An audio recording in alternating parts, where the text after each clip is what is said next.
Good morning. Good morning. Do some quick morning boxing talks.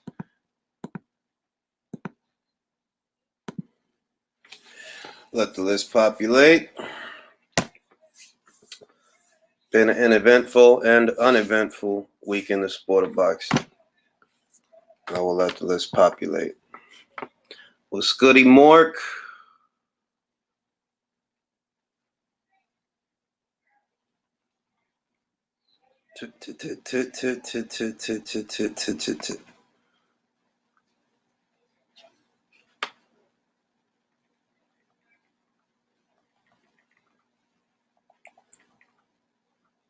Okay, I will be joined by Alicia Baumgartner later today at 11:30 East Coast time. In the meantime, I wanted to talk about what's something that happened earlier this week. Right. All these guys that's trying to act like a the zone coming to the UK now finally. Eddie Hearn making moves. Yeah, they've been over there. They've been announced that. It's a shame. It's a couple of things that I'm not going to talk about on the live. I'm going to wait to do a video about them. But man, I was just on Twitter, and I believe it was Barboza that expressed his content that he's happy because he views Bivol as a better fight for Canelo than Caleb would have. And admittedly, yeah, I do too. I think that one fight is a lot more difficult than the other. And I'm like, I don't know anybody who knows anything about this sport. Like, how you gonna sit there and pretend that Caleb Plant and Bivol, like, seriously? Like, y'all cats would just say anything, man. Like, y'all say, and then wonder why don't nobody be listening to y'all, man.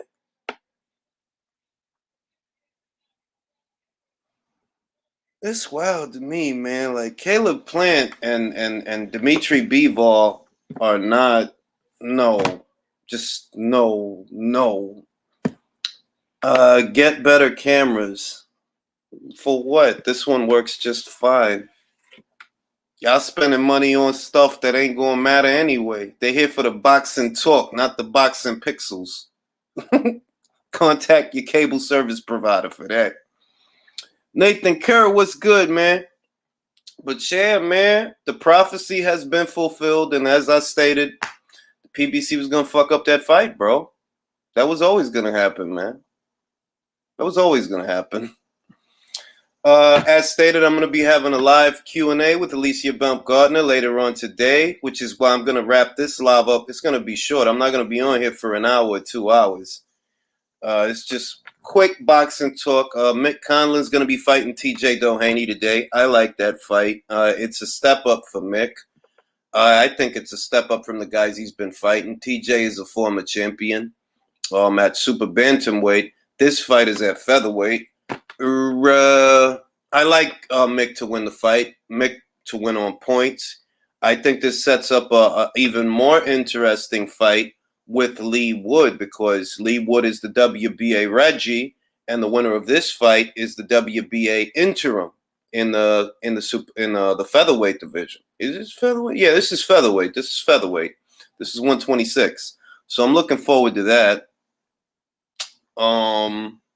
I don't know if it'll get made. I mean, but then again, things are weird when it comes to Mick. Like, we're going to get to watch the fight here in America, I believe, on ESPN+. But over there in the United Kingdom, it's not on BT. It's like, all right, well, wait a minute. If it's not on BT, what, y'all not messing with Frank no more? Is Frank Warren not? Why is Frank Warren not showing the fight? I don't know. Yo, I want to speak to you. I hear, yeah, I am. Did Ebony Bridges weigh in? They about to be. Yeah, she weighed in. She doing her thing, man. She's a pretty lady, and people is mad that she's like, to me, a lot of the beef that people got with that lady is that she's attractive, because there's not a lot there like there's not stuff there that you would complain about, like, oh, what, because she got big titties and she wear sexy shit to a weigh-in. Well, then don't fucking watch the weigh-in. What you mad at? Oh, she's taking it. Man, shut the fuck up, man. I know what your problem is. I know what your problem is. What kind of red-blooded man is going to be mad at that? Not me. I was goody JD. ESPN Plus, I'm at work. I was goody Boxing God. What's goody Mr. D. Lope? Sakib. Who is that? Chivo21.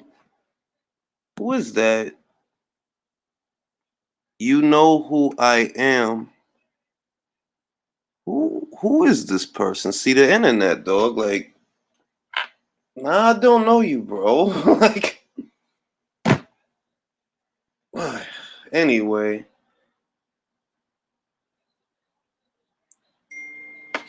I got a message.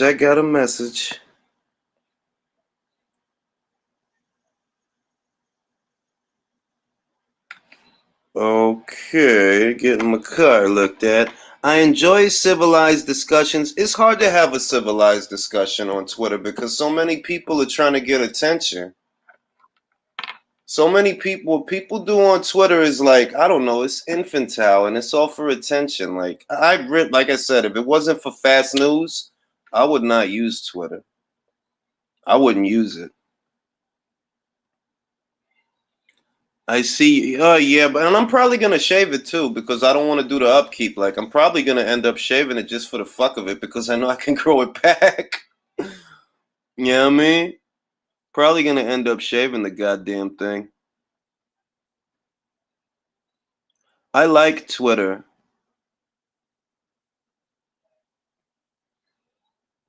Boxing talk. Yeah, man. It's like, yo, dog, like it's a lot of silly shit on Twitter. Like what I notice about Twitter is that everybody's basically trying to get attention. Like the debate thing that me and Mark and Turning Point had. I'm like, why not just do it like you asked me for a debate, but we end up having it on Twitter, and then I'm there, and 40 people are there, and 10 of them are all talking at the same time. Do you want to debate, or do you just want an opportunity to, you know what I mean? Because it's like, I don't understand that. Like, if you want to debate, why do I have to talk to you and 10 people? If I wanted to debate someone, no, I would not want 10 people talking over me. That kind of seemed to me like what you wanted to do was have 10 people talking at me. Because I don't move like that.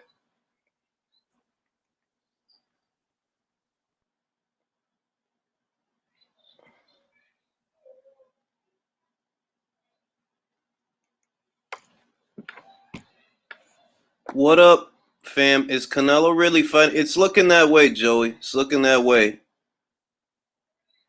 Is every undefeated middleweight and super middleweight saving their right? Yeah, of course, bro. What Roberto Diaz said is true, and you know this isn't even like a "I told you so" moment.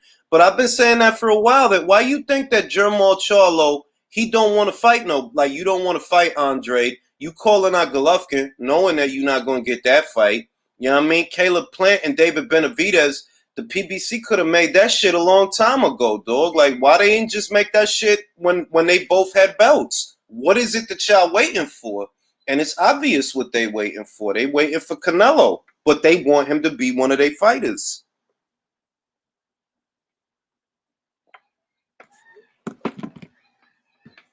Mark destroyed him by asking him to explain on Spaces. Yeah, and that was the other thing. And you know, it's not even because we ended up having a good conversation after that. We did, but it's like it goes back to what I said in the video. The main people that's complaining about what Gareth said, those is people that don't even follow Ali like that to know his career, and they don't follow Ebony Bridges either.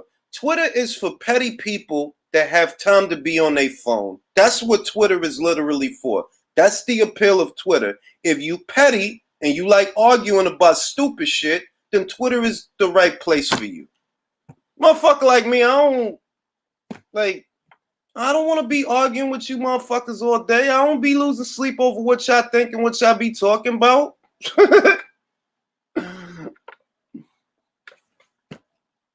Yeah, Yeah, but he's a pretty good. I mean, like, look, and I say it all the time. Like me, I'm partial to brunettes. I like hips, ass, and thighs more than titties. Right? That's me.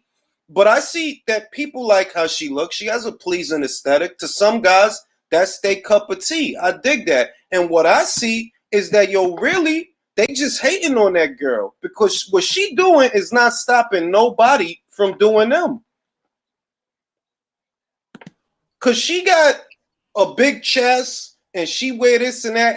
How is that stopping somebody else from doing them? No, what you really mad about is you afraid that she gonna create an environment where you get overlooked. That's what you afraid of the competition. That's how I take the shit. Because look at the people that be talking the most shit.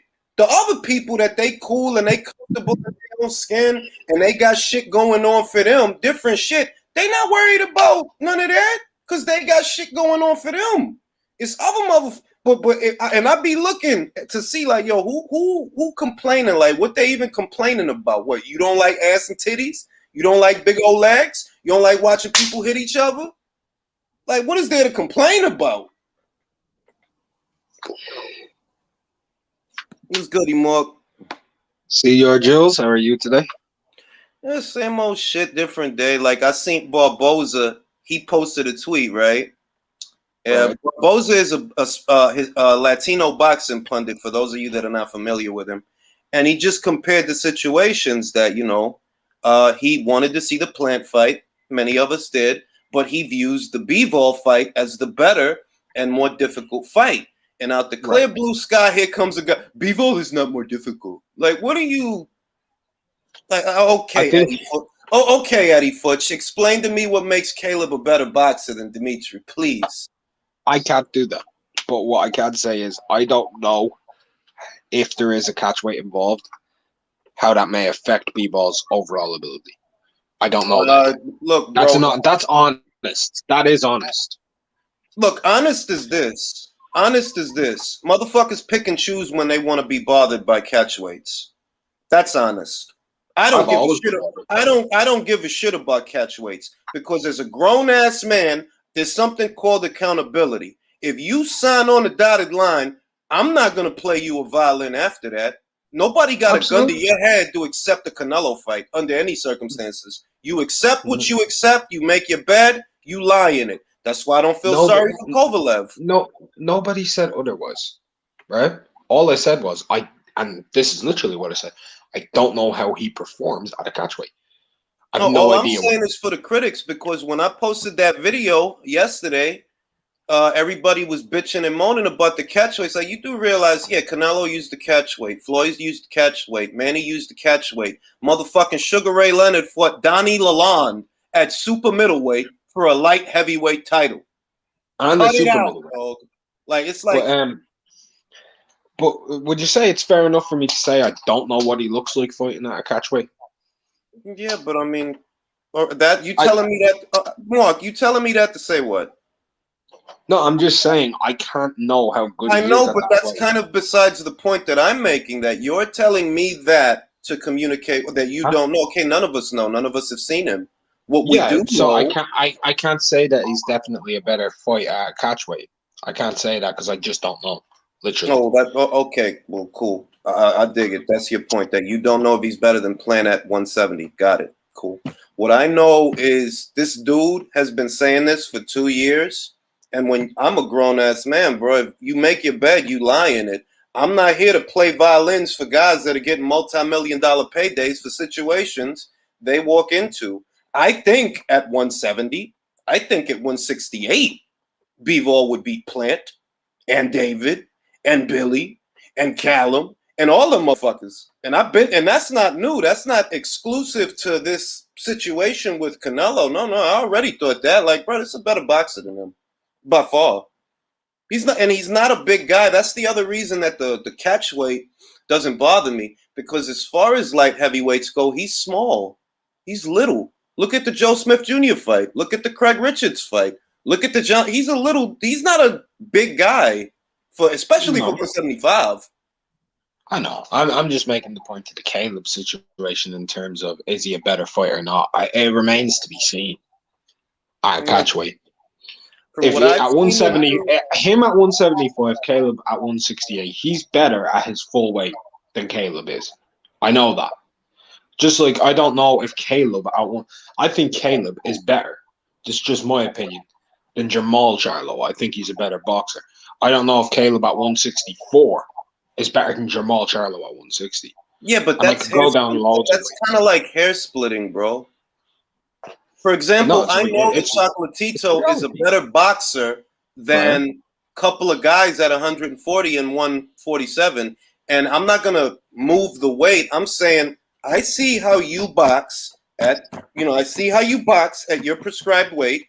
I see how he boxes at his prescribed weight. And even if he has a size advantage over you, and even if he could overwhelm you with that size advantage, boxing, jabs and right hands and right crosses and slipping and rolling and countering and foot position and all that stuff. Yeah, he's a better boxer than this guy. Absolutely.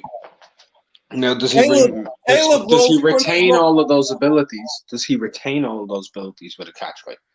I don't know. Okay, that's awesome. I see a guy who rolls punches off the shoulder in the pocket just to get hit in the face anyway. So I'm like, nah, this nah, dog. Like I'm not there's too much for argument's sake bullshit in today's world of boxing. When I'm looking at him, I've been looking at him, I'm like, nah, you ain't it, bro. You a L waiting to happen. If David don't give it to you, Canelo would. If you were smart, you'd let Canelo give it to you so you can make some money. But you're not. Well, maybe you don't have a choice. Maybe you don't have a choice because that's the other angle of it. Do you actually have a choice? You probably don't. You probably don't. Like it's not up to you, bro. It's not up to you to decide. Do I want to cross the street or do I not want to cross this? It's not up to you. And they probably do have a disparagement clause that prevents you from, if you wanted to say something, you probably wouldn't be able to say it anyway. Because, I mean, the UFC has a disparagement clause for their fighters. They have one of those. So it wouldn't surprise me at all if Al in his 360 deals, he has a similar situation to where, like, nah, you don't get to say that and be under the banner at the same time. It's like, come on, bro. Come on. Fucking Jose Uzcategui opened up your eye, bro. We all seen it. Big old cut right there. This dude is swapping punches with Pascal. You over here getting your eye opened up by Uzcategui. Yeah. Different weights. So you're saying the only reason his eye got opened up is because of different weights? No, I'm saying that Bivol will always look better with more weight on him at 175. That's what I feel. That's purely on it. So, Mark, I feel like you're beating around the bush. Are you saying that you view them as being comparable? Just come out with it because the beating around the bush is kind of irritating me. It's too early for that. Where did you get that from? I'm asking.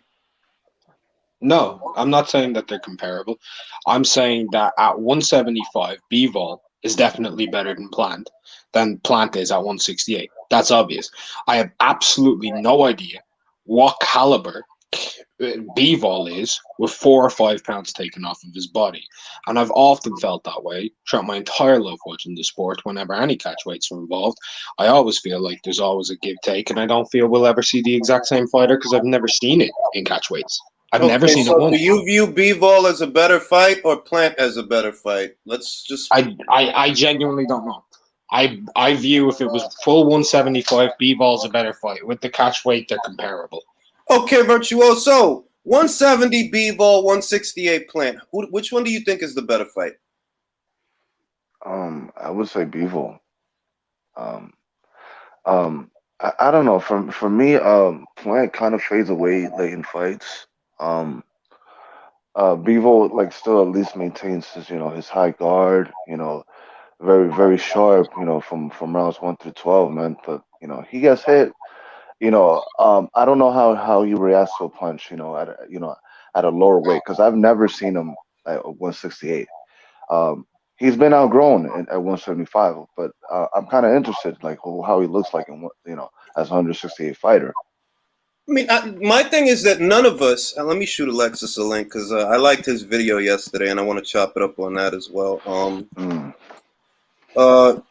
My thing is, none of us have seen Bivol at 168, right? But we still think what we think. And I guess because that addresses Barboza's point. Barboza views the Bivol fight, even at a catchweight, as a better, more difficult fight than Plant. And I agree because I was pretty much settled as far as what I feel, if that's what the conversation is. Well, yeah, I mean, I'm confident Plant was going to get stopped. I didn't give Plant the chance to win that fight. You don't have the stopping power to knock Canelo out. And if it goes to the cards, whether Canelo deserves it or not, he'd get a decision, whether he deserves it or not. But I don't think he has to rob you because I don't think you're that good. I've seen you. Can I ask a question real quick, Green? Yeah. My understanding is like I feel like there's a Canelo outreach machine go around in this on this platform, right? My question is like why did the fighters really oblige to his demands, right? And why don't they build fights outside of him? Because look, the thing is that and once again, this boils down to your mentality as an individual and who you are outside of these little conversations, right? That we have on YouTube and all these different forums. I'm not a person that likes to split hairs over bullshit. What I know is that catchweights have been around for a long time. Nobody has a gun or had a gun to Sergey's fight, for example, to accept a rehydration clause. You made your bed, lie in it, live with it, all right? I am not going to feel sorry for you, and I'm not going to berate him because he is a naturally smaller fighter than you are. This whole thing is creating an argument and an environment where, oh, Canelo Alvarez is being unfair. Well, you don't think that him having a size advantage is unfair. Oh, so it's only about Canelo. It's only about Canelo conceding to things, and that's a loser's mentality because losers aren't used to winning and having things their way. The fact of the matter is he is naturally smaller than Kovalev. He is naturally smaller than Bivol. So if those fighters were willing to make a concession, stop crying about it and live with it because they never had to begin with. Fight somebody else then. Alexis, what's good? What's up, my brother? Chilling, man. Shit, I don't know, like shit like that. Like for me, that's bitch assness. Like I can't look at it. That's bitch assness. You don't have to take that fight. Fight someone else. Hey, listen, man. I've told you from day one, boxing fans love to fucking cry and complain and bitch and moan. It's what they do. It's what they do. Bottom line is that Canelo Alvarez and Bivol are behaving in the traditional fashion that an A side and B side should behave. Bivol can't make the money he can make with Canelo anywhere else fighting anyone else. You understand? And not even if he were to be in a 4-belt unification at 175 would he make this kind of money because they just don't have the names up there. The Canelo's going to do what Canelo's going to do. You can't begrudge him that. You know, no, and he's behaving like a real prize fighter. That's the other thing that I'm like, yo, you guys don't know what prize fighting is, I guess, because you posted like, yeah, there's the legacy and the glory and all these different things. But if you know that you don't get this kind of money fighting anybody else, yeah, you might have to make a concession. That's how life is, bro. Whenever you go to study a trade or pick up a craft or something, you sacrifice time. You have to make sacrifices. These guys want a Canelo fight on their terms. On like, no, dog, life don't even work that way, much less boxing. Exactly. And the thing is that to add to that a little bit, or maybe to clarify just how much of a non-issue this is, you know, Bivol, as long as I've heard of him, they've always marketed him or maintained that he's a small light heavyweight, that he's not even supposed to be up there. That's been the story with him for the last, since 3 years, bro. 3 years. Am I right or wrong? That's fat. Like I've been hearing that shit for 3 years, and he's been saying this is the other point that I want to make. He's been saying he's willing to come down, not just for Canelo. He's been saying he's willing to come down for Callum Smith when Callum Smith had the WBA. And I'm wondering if he came down for Callum or met Callum in the middle, would we even see this titty attack? No, we wouldn't. Motherfuckers are so, that's good. That's good. And they'll probably favor Bivol to win. Attach a winner. Notice, you attach a winner to the conversation, a go-getter, somebody, and I seen your video, I loved it. You attach somebody that actually accomplished something, and all the losers get upset. Exactly. It's ridiculous, man. And it's a good question. But I just want to touch on that first question that you said, because you didn't get to ask me. You said something about what's the better fight, Bivol, Canelo, or Canelo? Yeah, because Barboza, who's a Latino pundit, he tweeted that he views the Bivol fight, even at a catchweight, as a better fight than the Plant fight at the limit of 160. And I agree, because I'm like, bro, if Bivol went down to 68, yeah, I'd take him to beat Caleb easy. Same here. I agree. I agree in terms of, it's the tougher fight. Certainly might be the better fight in the ring because of Bivol's supposed skills and the type of fighter he is. Like, he's for real and has power and stuff like that. But I think the in terms of like the bigger spectacle and the more intriguing fight or the more interesting fight, not in terms of in-ring, pedigree and stuff like that, but just as the spectacle of it all, I think it would have been the what's his name? I don't even know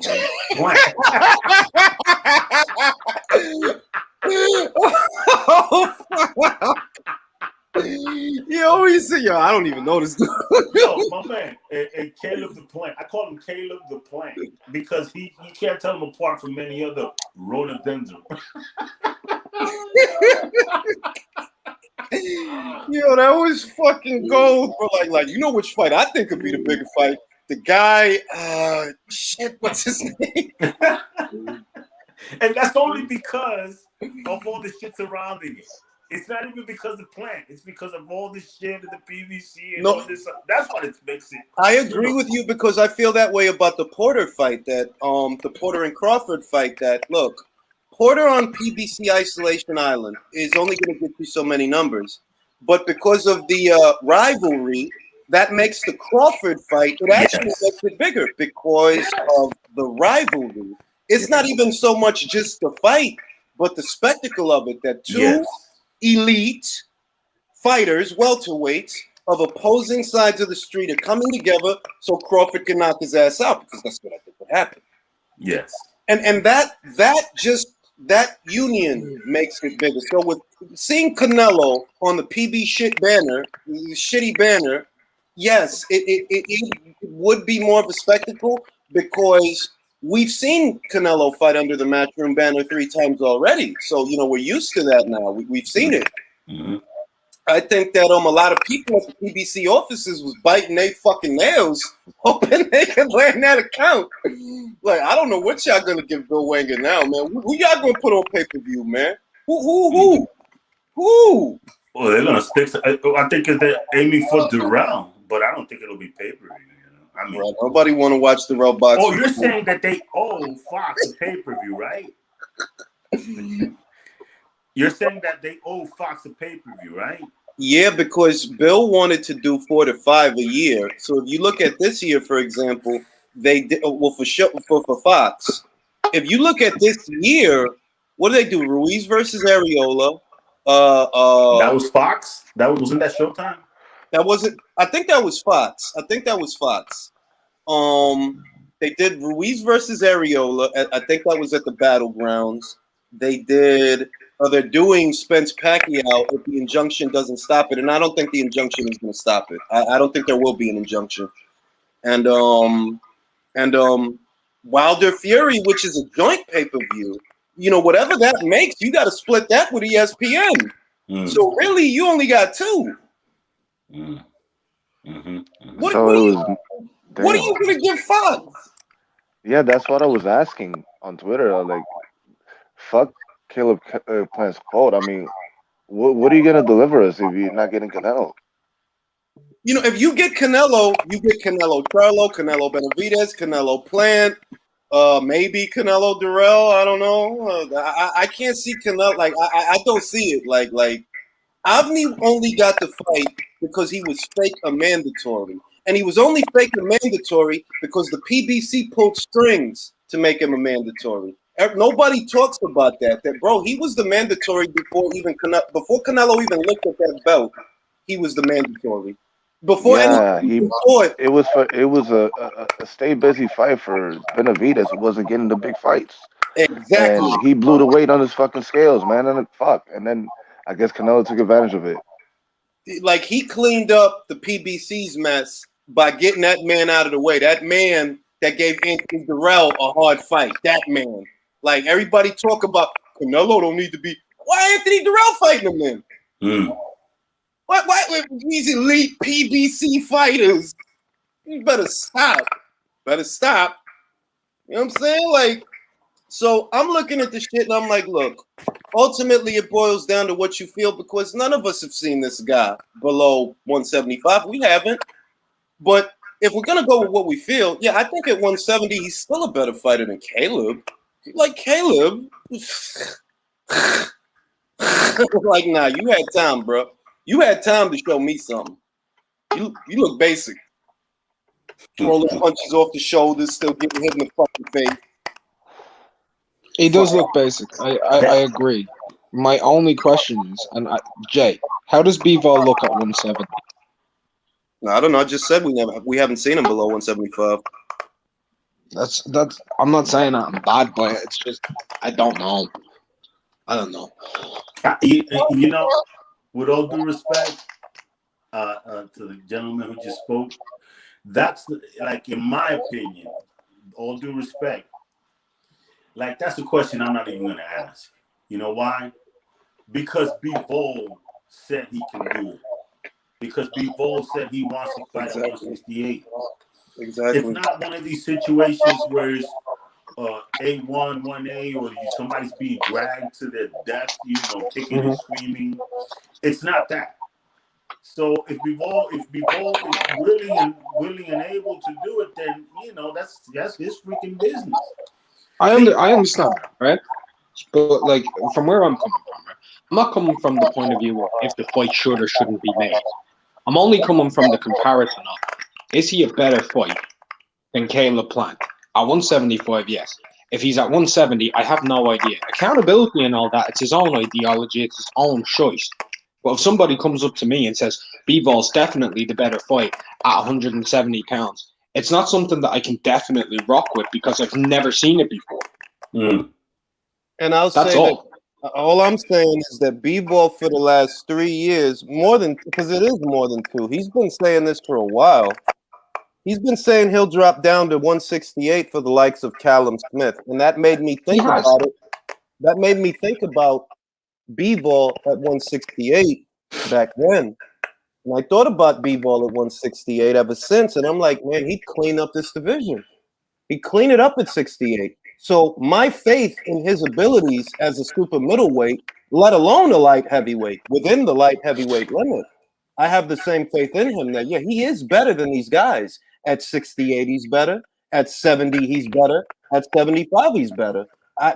That's been my opinion throughout. If he dropped and you're down, a better man than I, Jules.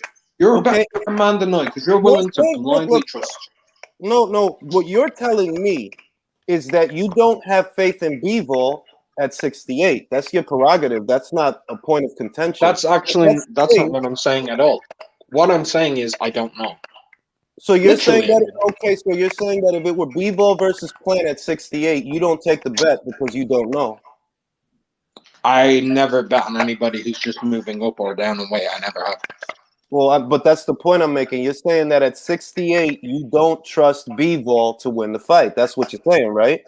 I don't trust anybody changing weight division until I see them. Okay, well, now this is the distinction. Virtuoso, if they were fighting at 68, Plant and Bivol, who would you pick to win? I'm thinking Bivol. Alexis, if they were fighting at 68, who would you pick to win? I'm picking Bivol. And I feel the same way. No, that's not right or wrong. That just is. That Plant, you're basic. The same way I felt that Inoue moving up in weight had everything it took to knock out Jamie McDonald, is the same way I feel Bivol moving down. Yeah, he can get him. You see, the thing with me is that, okay, I haven't seen Bivol at 168, but guess what? I've seen Plant at 168. Mm-hmm. I've seen Plant at 168, and I seen what he couldn't do with Truax. Yeah. Okay, so I've seen that, right? And, and I know Truax was, I mean, beyond a shell of himself. He took that guy of 40. How old is Truax? I don't know. Truax is 37 going on 38, and I'm gonna tell you, Caleb Truax looked shot in the second. They both looked shot, if I'm being honest. In the second DeGale fight, he looked like like this dude just got like he looked alive a little bit more. I'll be honest, they both looked shot in the first fight. DeGale looked shot to me in the first fight. So did Truax, even though he managed to knock him out. He didn't look good. His timing was off. He was slow paced. So when I see that, like, you going in there with this shot fighter and you can't seal the deal. This is boxing, bro. This is not nothing else, right? There's only two ways to win the fight, really. You either knock Canelo out or you decision him. You're not going to win a decision with Canelo, first off. You're not. So you got to try to knock him out. Can you do that? Nah, you not even that big a puncher. You're not. And you're not that good a boxer that you could really back foot him and embarrass him and expose. No, you're not that good. You roll punches off the shoulder and still get hit in the face. I seen it. That's why I was like, yo, this dude is not that good, bro. That's what I'm saying. This dude is not that good, bro. He gives the illusion that he's in control, but he's like, he gets hit. Like, And if you look, go back and watch the Uskateki fight. Forget Mike Lee, Far from Dugan. Forget them. Watch the Uskateki fight. Uskateki opened up a big old nasty cut over this guy's eye. Uskateki ain't nobody. He ain't nobody great. That he need to do that? Nah. And if he doing that to you, well, what's Cash Money Cartel Canelo gonna do to you, bro? I never thought Caleb stood a chance. Hey, listen, you know what Plant is? You know what Plant is the imagery or what they're marketing in Plant? Plant is Vanilla Ice. That's who he is. Plant is Vanilla Ice when he was first released. Oh man, this white boy raps. He's not Eminem. Eminem, he's the real deal.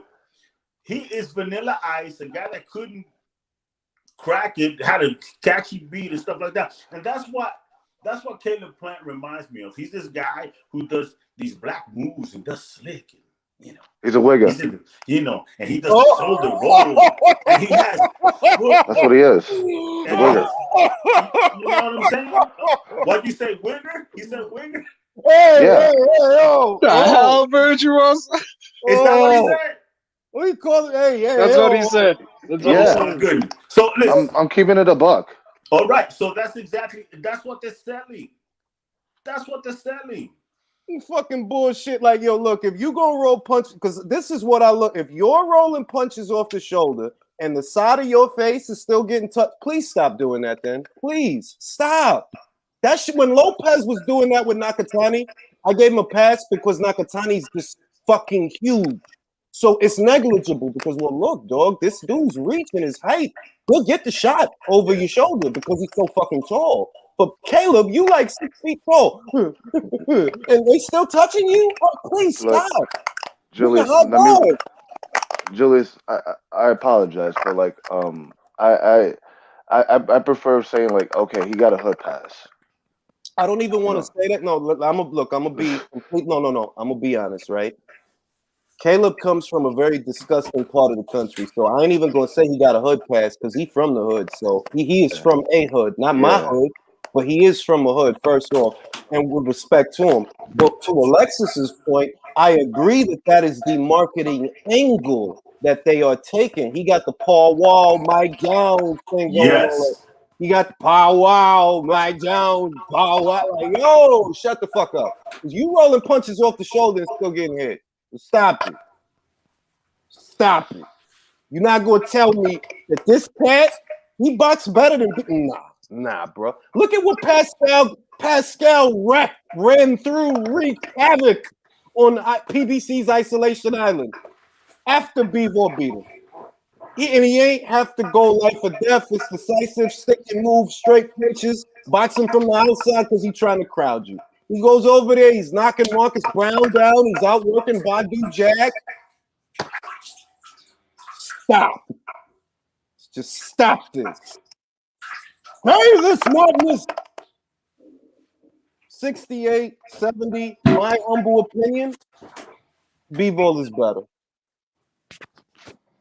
I talked to Lennox, who's actually met both guys. He said that Caleb is actually taller than Bivol. And I'm like, well, that makes sense because Bivol don't look big on camera. He be looking little next to all these guys. So I'm looking at a guy who's been saying for 3 years that he can make 68. That's not a problem. He never mind that he was willing to make it for Canelo. Everybody will do whatever for Canelo. That's what they say.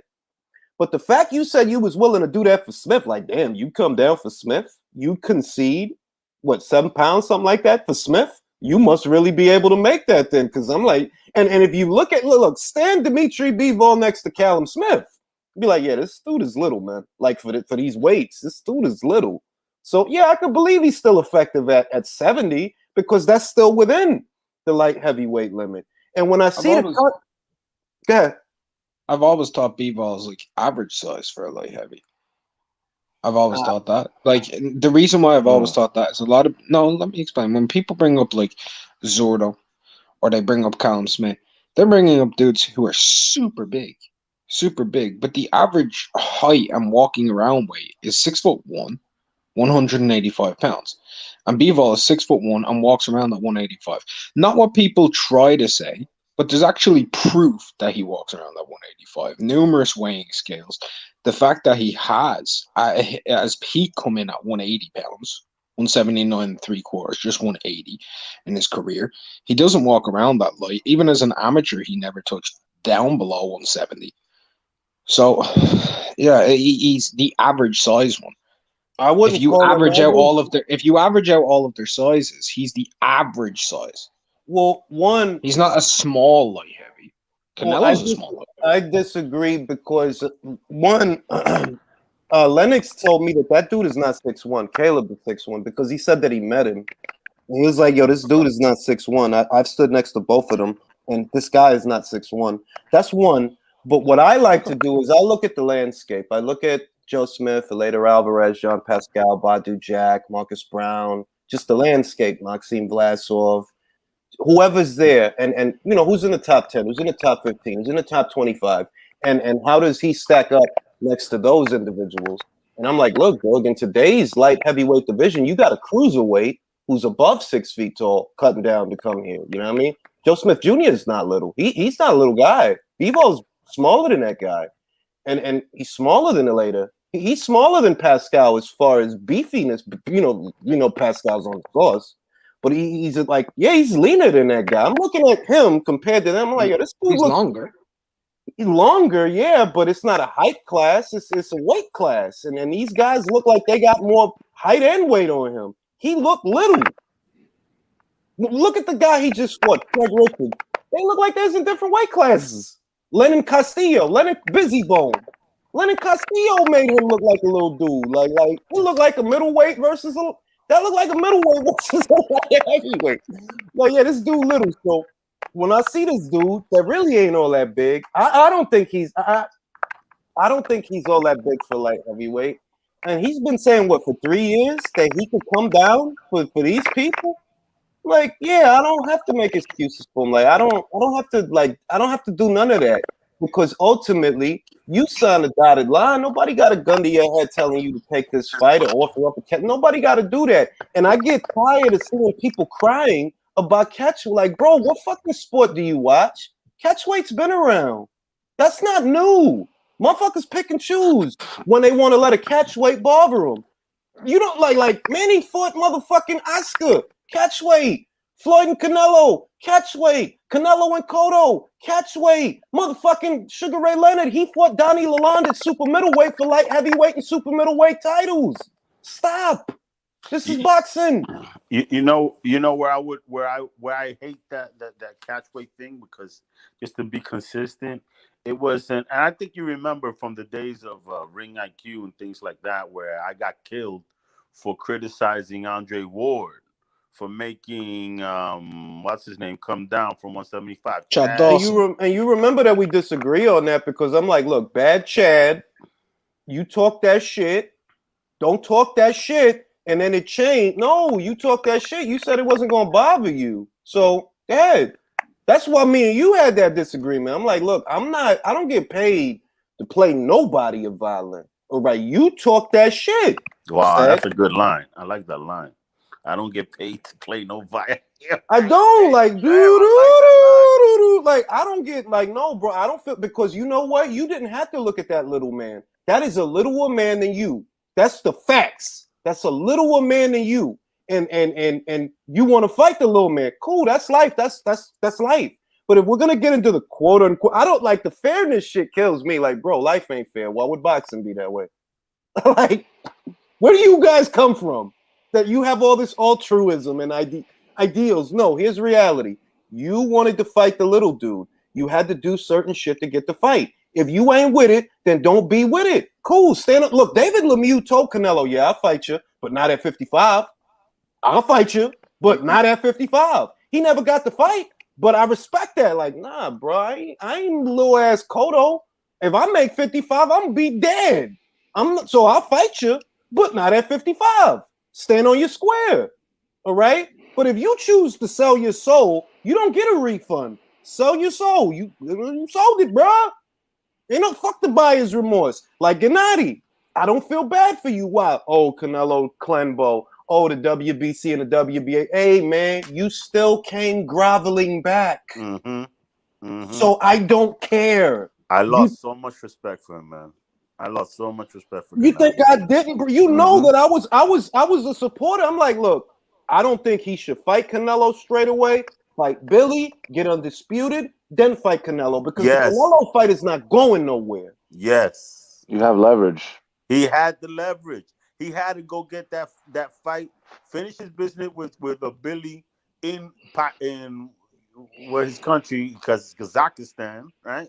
Finish that business, get the 4 belts, and he would have gotten more of a percentage of the pay-per-view split. Remember, Alexis, he didn't want the 30 like before. He wanted more, and he managed to get it. So how much more would he have got if he would have, like, man, fuck you, Canelo, fuck you. Exactly. I'm going to go knock out Billy, and I get to you. Because right now... You would have retired him early. Right now, the fans are with me. They don't believe this is a draw. They don't believe that. So I'm going to ride that wave and stop Billy, get his belt, be undisputed, and I get to you when I get to you. And Canelo wouldn't have been able to do nothing about it because his PR was in the tank. Yes. You didn't deserve the draw. You just tested positive for a banned substance. Motherfuckers is mad at you. Nah. If Canelo got here, it's because Gennady bonehead at, like, so you just want to give him an opportunity. All right, sell your soul, bro. Just don't ask for a refund. Right? Take your money. Because you not what you said you was. You fucked up the whole. It's not about all the bands and big drama show when you sacrifice. He had to sell out. Because he knew he wasn't the guy. He knew he wasn't the guy because the politics we're on Canelo's side. So it's like, yo, you sacrificed the IBF. They warned you. Don't fight Vanez. Don't fight Vanez. All right, we'll give you a deal. You want to fight Vanez so bad? Cool. You got to fight Sergey after that. He says, cool. You go in there with this inactive junior middleweight that hasn't fought in 2 years, that's coming off a loss to Lara. And then when it's time to pay the nah, I give up the. I saw that it was never about the belts then, was it? Was it? Because you just put one up. It was never. That was disgusting. That was disgusting. 38 minutes for a 4-minute fight. and let me tell you something.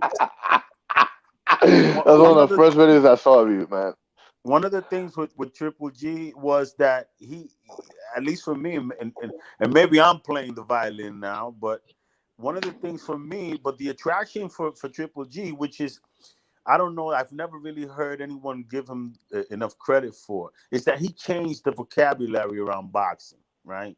When he came up he was just coming off the end of the era of A side, B side, A side, B side, where every debate was that because of Pacquiao and Floyd. He came and he changed everything to unifications, hashtag all the belts, and things like that. And it worked because people bought it. People bought into his quest. People bought into his quest. It was part of what his soul. It's why I was such a big Triple G fan. And the irony in this all is that so many people got to unify where he did it. Crawford did it. You know, Taylor, if you want to argue, but Lopez, you know, so many people did it. And you were the one that changed the vernacular, the verbiage around boxing. He should be given credit for that. He ushered in a new era. Antes de esa ira, ¿verdad? Before that, we wasn't talking about unifications that much. Like most people don't remember that Floyd versus Manny was a unification match for 3 of the 4 alphabets. It was Manny's WBO and Floyd's WBA and WBC. But the belts were in the background.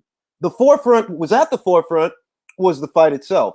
The Golovkin era, the short-lived Golovkin era, it made us remember, like, you know, the belts are important. If you can unify all of them, yeah, that's impressive. That's very impressive because we don't really see people trying to do that anymore. Guys are just happy to stay away from each other, like Kovalev and Stevenson and shit like that. So people, you know, he actually had people like, yeah, man, we need unification matches, man. It's too many guys with belts. And what do? You pull with the curtain down on the whole show. They're like, look, man, that was all bullshit. It was all bullshit, bro. Like, you don't give a fuck about the belts.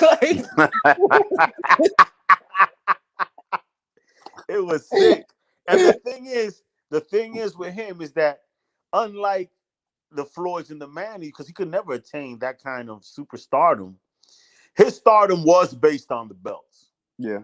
He was married to those belts. His image was to the belts. The minute he did what he did, he's turned to shit. Yeah. He's he very, very poorly cocky. And I'll tell you one more thing, just to end with Gennady Golovkin, is that in most cases where fighters and trainers have a dispute over percentage cut, you know, like he had with Albert Sanchez. What's his name? Abel Sanchez. Huh? Abel Sanchez. Yeah, with Abel Sanchez. Yeah. In most of those cases, you can make the argument that the fighter is right and the trainer is greedy if he just wants to now take more of the cut of his new contract like Gennady did. But in the case of Gennady Golovkin, it was more than the trainer. Abel Sanchez gave him the keys to the Mexican community. Did he not? He was Triple G's face. He was his voice. He was what gave him the keys to America. You think we would have been sitting around talking about Mexican drama show if his trainer was some guy named Anatoly? No. Abel did that for you, bro. No. Exactly. Abel gave you access to them people. Exactly. And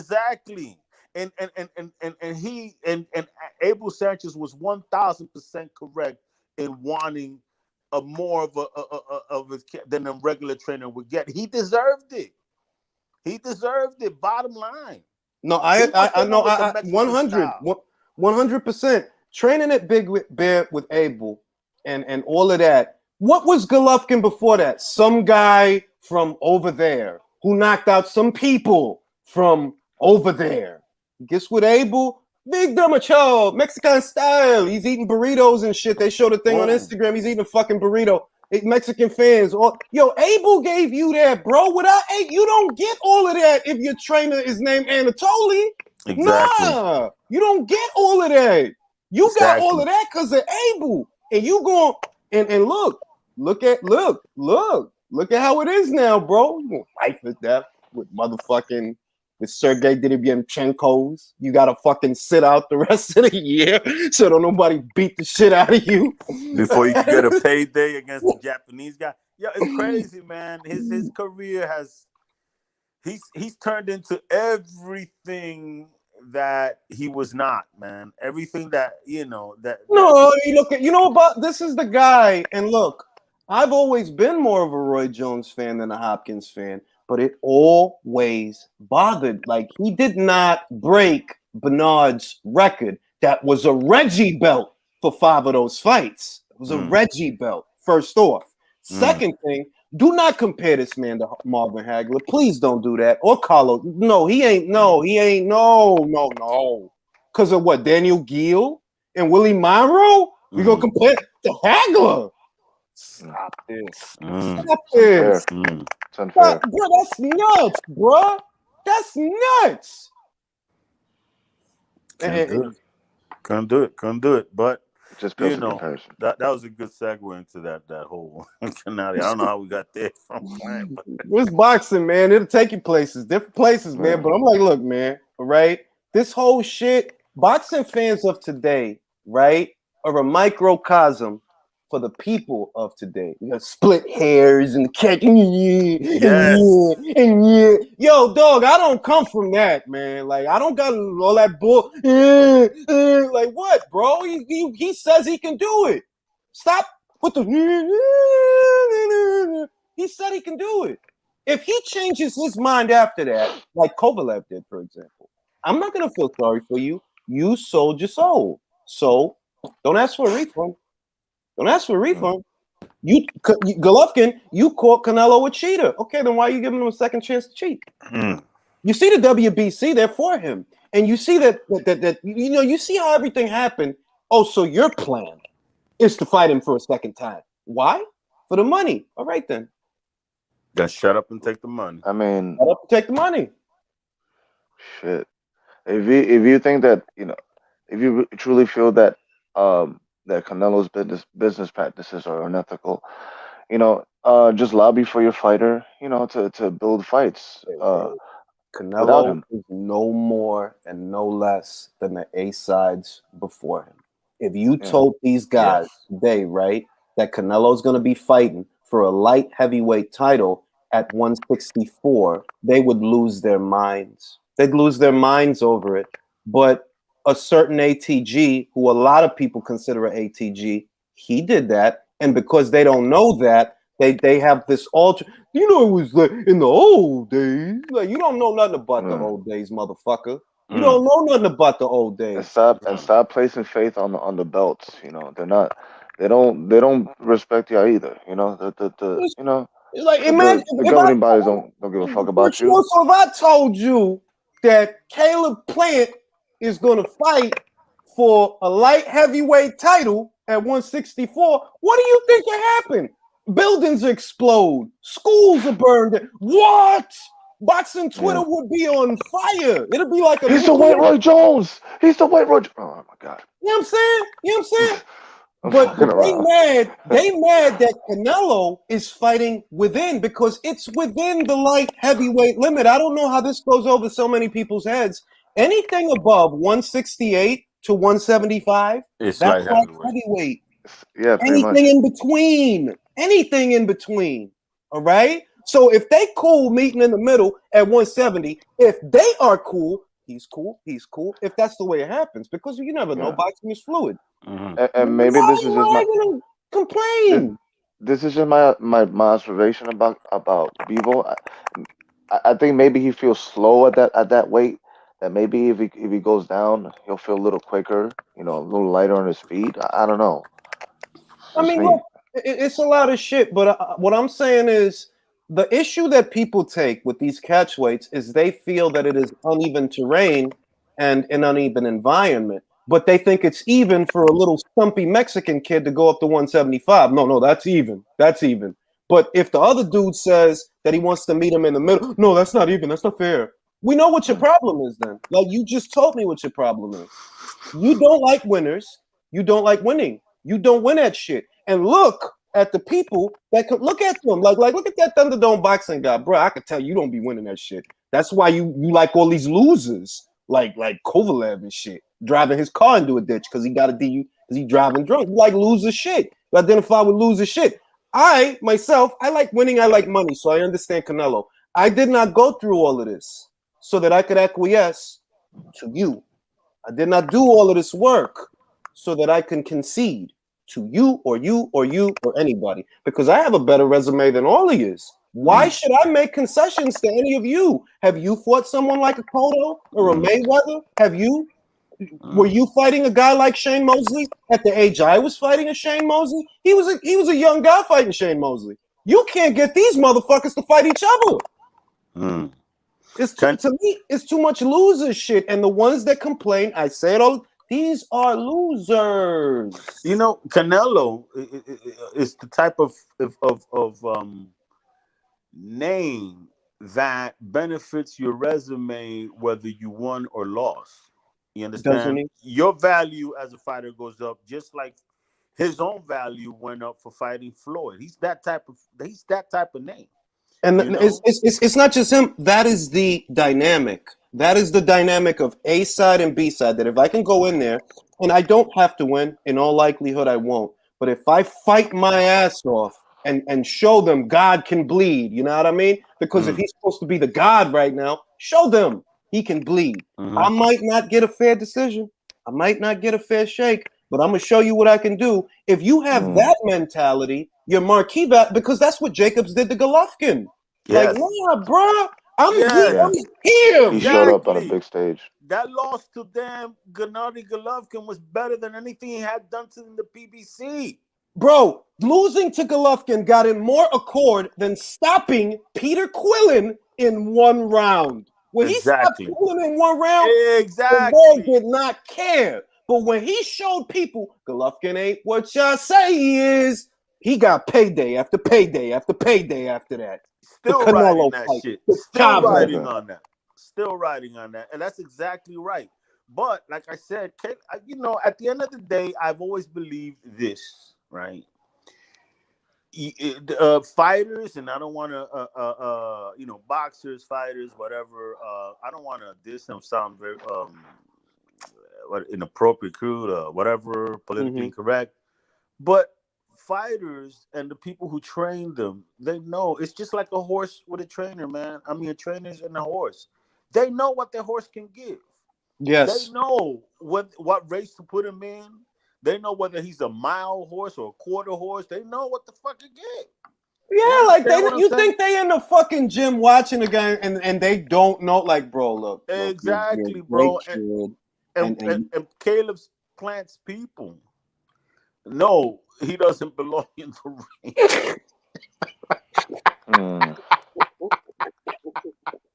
Yeah, that's why I fuck with him. Like, he can put it in the way, but I can't put it big. Yo, listen.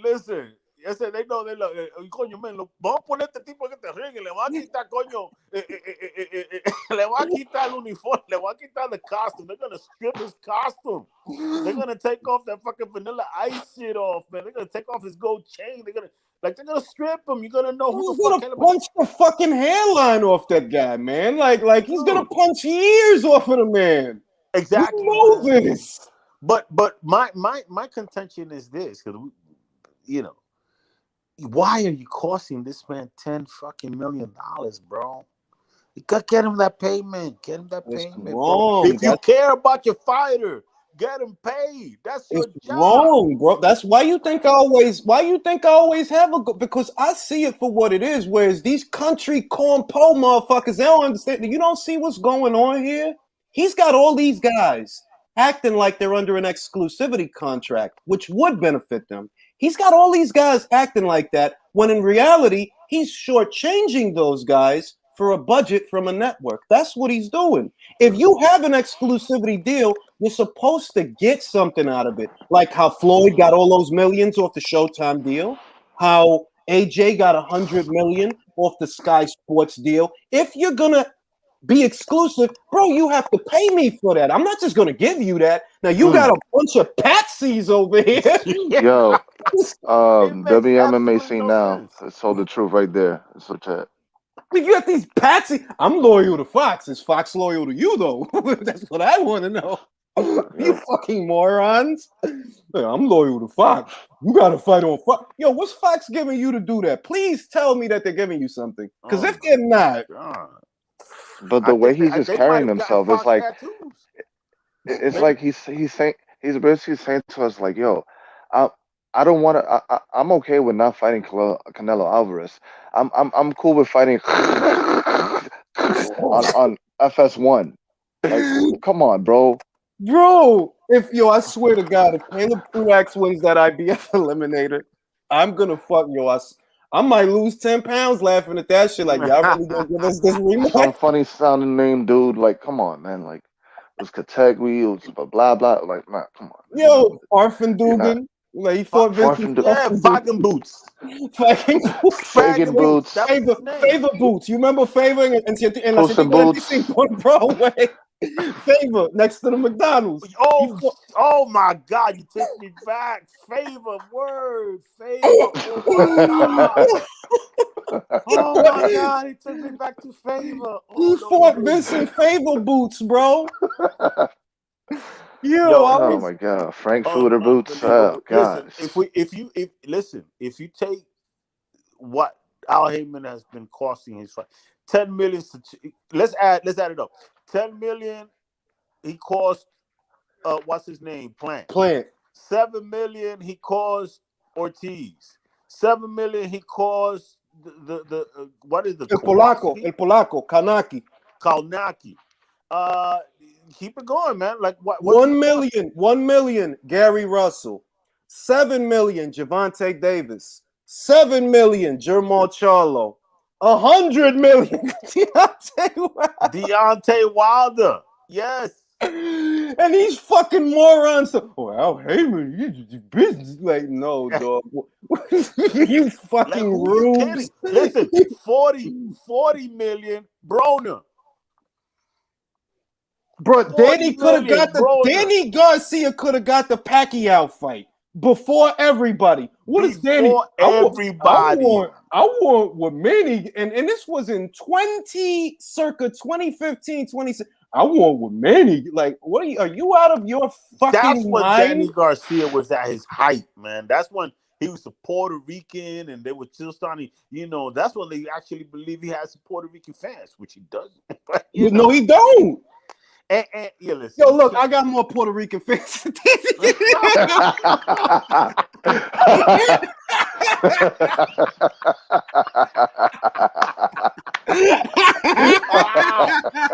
Wow, B.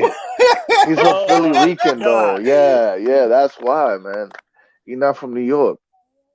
Berlanga got it though. Oh no, Berlanga has it, man. Berlanga has it in spades, bro. Yeah. Berlanga's like. Look, man. I really want him to make it because of what he could be, because of what he could become. I see that he's in with very good people. He's well connected, and I want him to make it. I have a lot of faith in his trainer. I think Andre Rozier is one of the best trainers in America, and I like that kid. Like, they can say what they want, but I'm rooting for him. Like, I want him to succeed. So me too. It's hard for me to root. He's a bit of a dick, but listen. No, look, people are dicks. Look, if on the right day, I'm a dick. On the right day, like, yo, that Julius kid is a dick, man. You acting like a dick. Let me start talking about Gennady Golovkin and see if some people don't call me a dick. You gotta be a dick, yo. Hey, listen. You know who'd go to the cross for Gennady Golovkin. I don't know if he's listening right now, but you know who the fuck would go for the cross for Gennady Golovkin. Can I tell you who it is? Who? Michael Montero. Yeah. He's big on G, man. He's big on G. Like, I like Michael. He defends him to the death. Listen, Golovkin has done no wrong in his eyes, bro. But look. I like Michael. I like the neutral corner. I agree with some of his stuff, but he do like Triple G. He'll go for the cross for Triple G. He will. He's a Triple G apologist, man. I love the guy. I like Montero. I got no problem with him, but it's like, yo, dude, when the Golovkin comes up, bro, it's like, yo, it's dogma. He forgets who he is. He forgets who he is, man. It's crazy, bro. And I just then it's not so neutral. But I catch you, bro. Look. I'm gonna say this though, because it sounds too much like I hate Triple G. I still think Triple G is a good fighter. I like my position with Triple G, and go back to the videos from 3 or 4 years ago. You're gonna see me saying the same thing. I think he's good.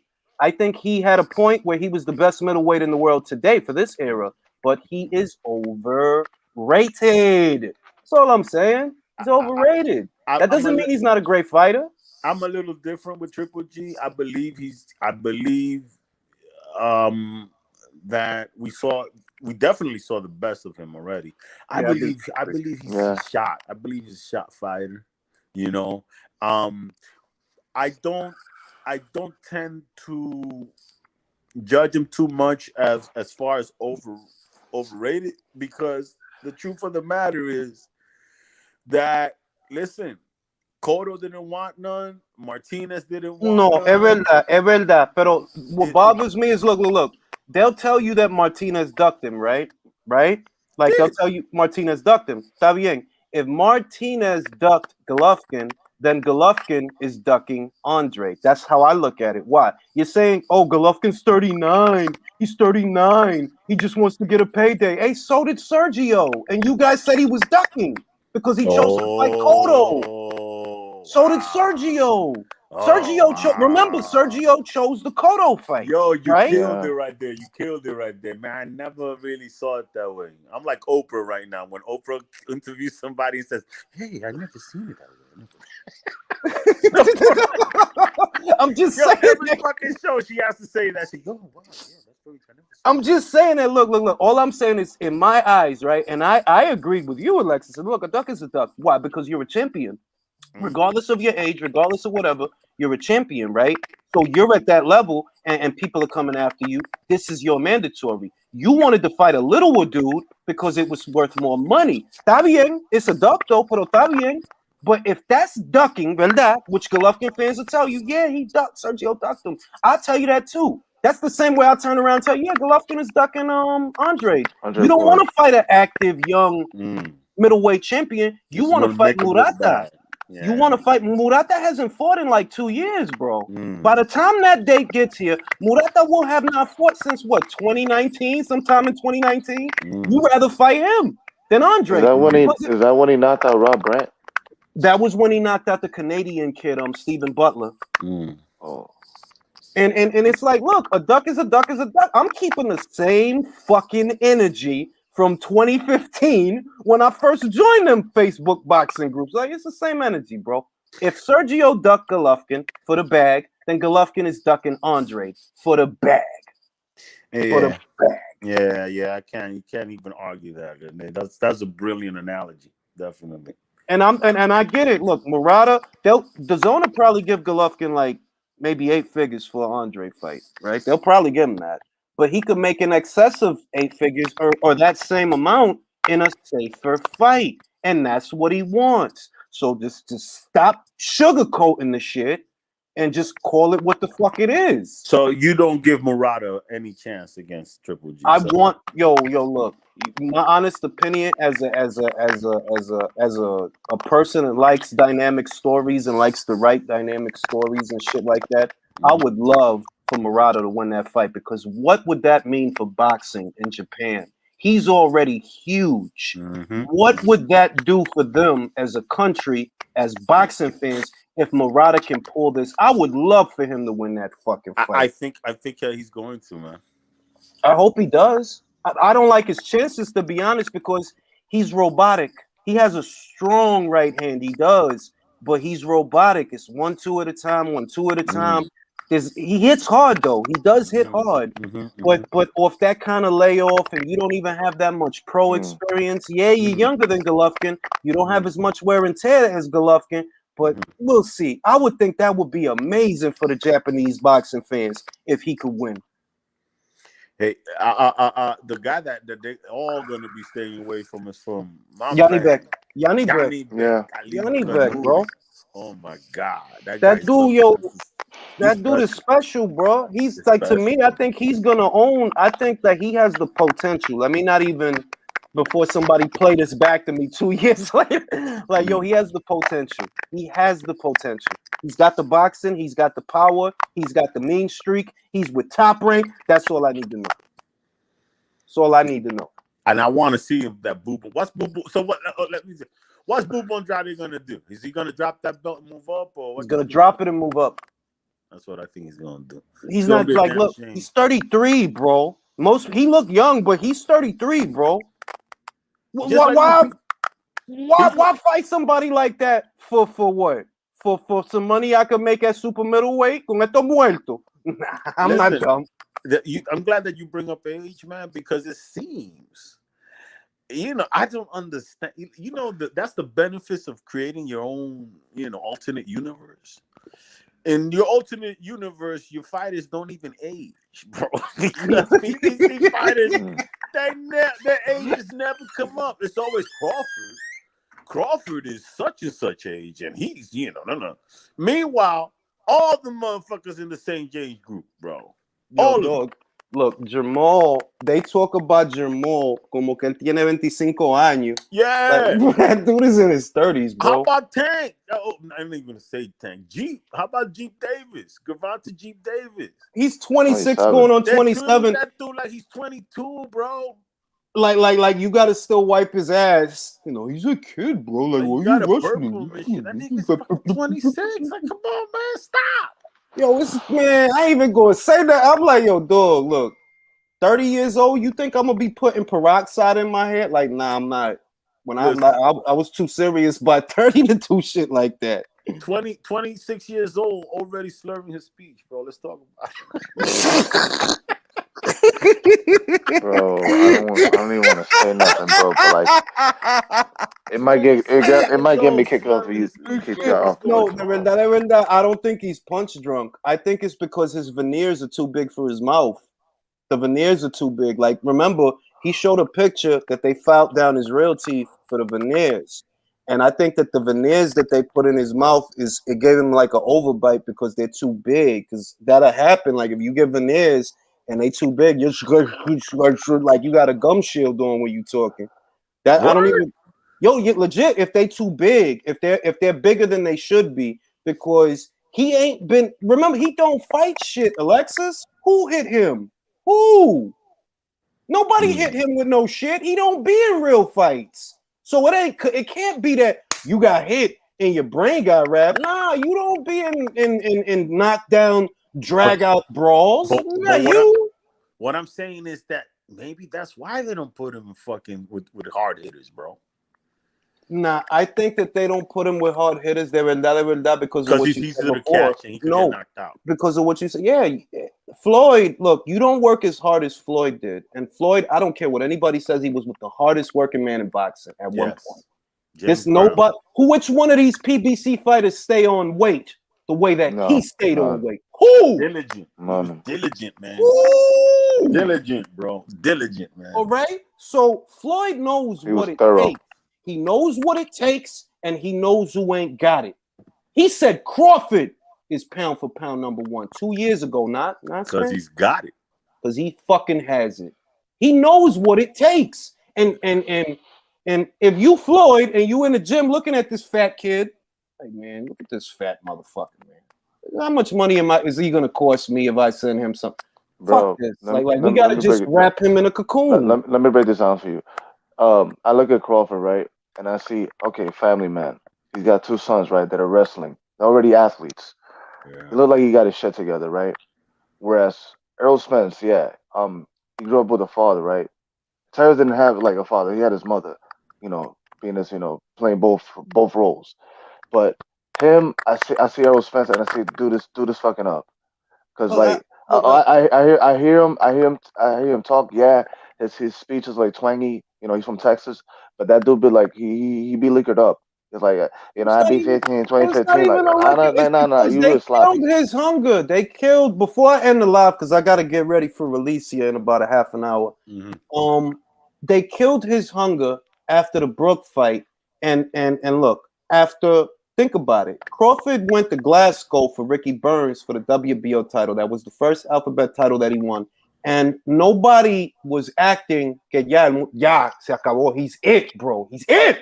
Because he beat Ricky Burns and no, there's more work to do. Because that's the way it is. There's more work to do. Mm-hmm. You think that was something? Wait till you get through all this other shit. Mm-hmm. That's how it is. With Spence, he beat Brook in Sheffield. yeah. That's it. He's everything. No, Ring Magazine put him on the pound for pound after that fight. I'm like, bro, Brooke just got Brooke. I swear to God, I still got the I was like, why are y'all putting him on a pound for pound for that? That's crazy.